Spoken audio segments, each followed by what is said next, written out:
Hi, Harry from Fog of War here. It's time for another unboxing, and luckily I have a box, so it looks like we can get on with it.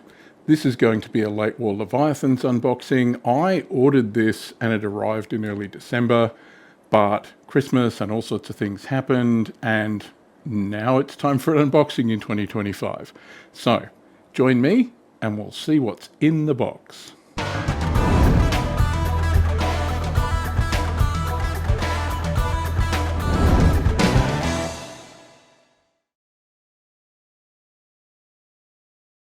Okay, so here's the box, and as I said, Late War Leviathans. Let's get it open.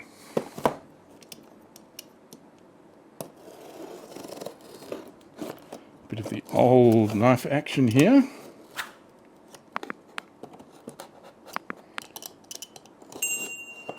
There we go. Let's see what we've got. Oh, shipping stuff, boring, who cares?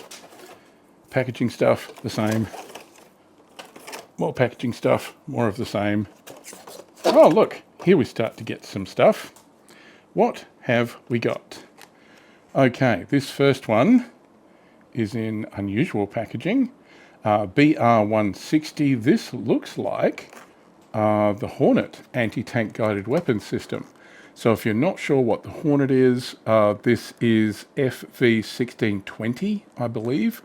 It's basically a Humber Pig 4x4, but mounting a launcher on a swing arm to fire the Malkara anti-tank guided missile. So this was designed to give airborne troops a bit of an anti-tank punch. So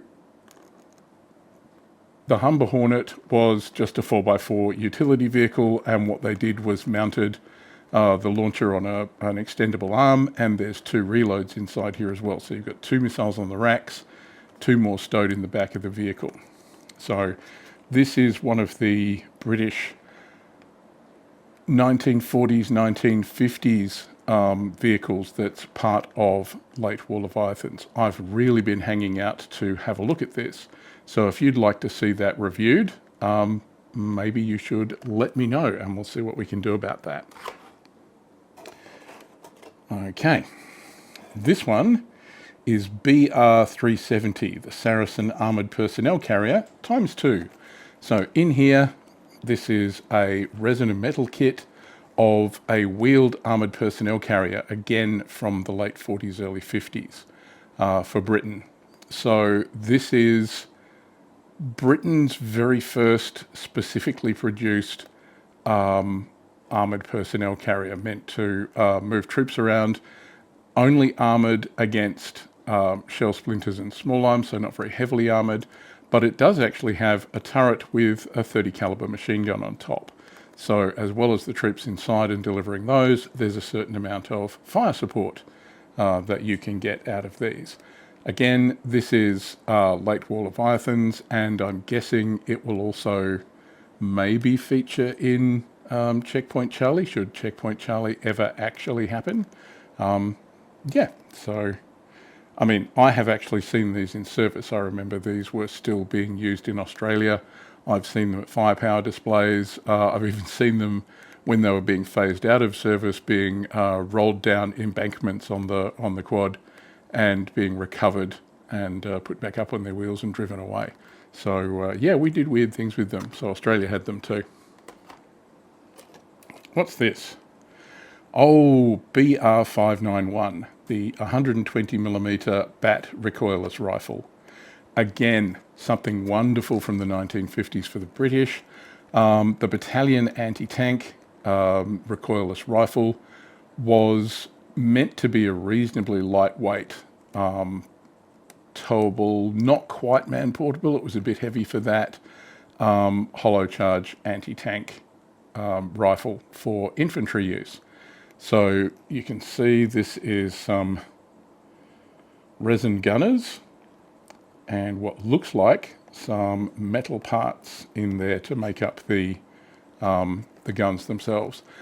This went through a number of different iterations. So the BAT, which was fairly heavy, ended up becoming the MOBAT, the mobile BAT, got lightened up, the gun shield was taken off, and also became the Wombat. Lots of BAT surnames, I don't know. There's specific differences, but mostly it's for lightening it up, making it more portable. Because it's recoilless, there's not as much launching forces on the carriage and the weapon system as if it was an artillery piece or an anti-tank gun. So it doesn't need to be made as rigid or as rugged. So yeah, very useful, was in service for a long time. Alrighty, what do we got here? BR371, the Saladin armoured car ×3. So in here, 3 resin and metal armoured cars, basically.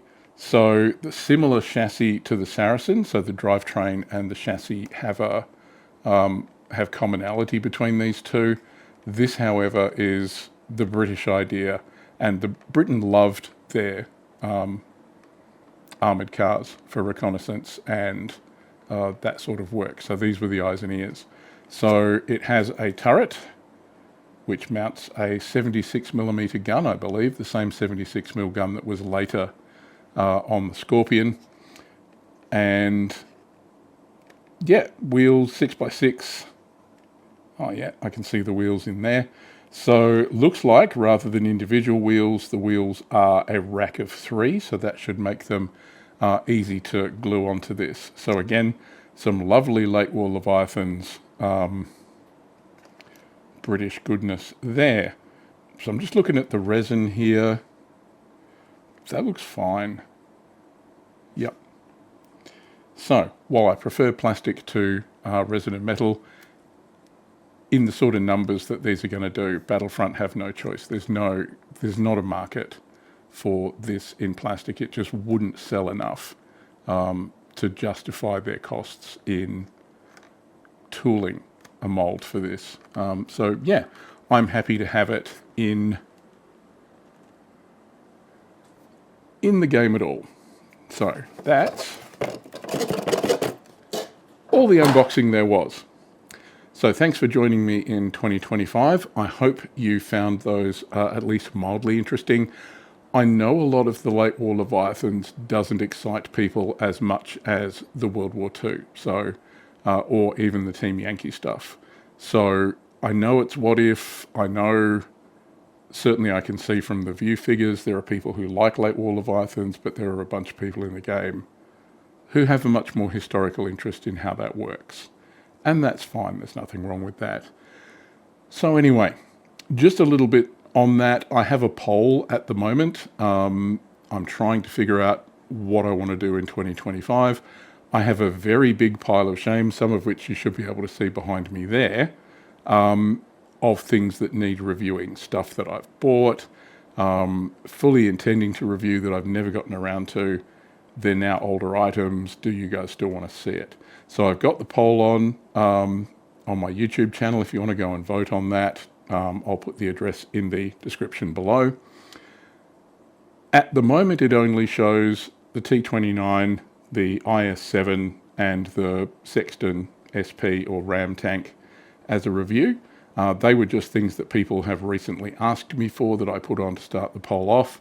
If you have ideas of things you would like to add, make a comment, and if they're interesting enough, I'll put them on the list. And if I have one of them in my pile of shame that I can review, I'll get around to that.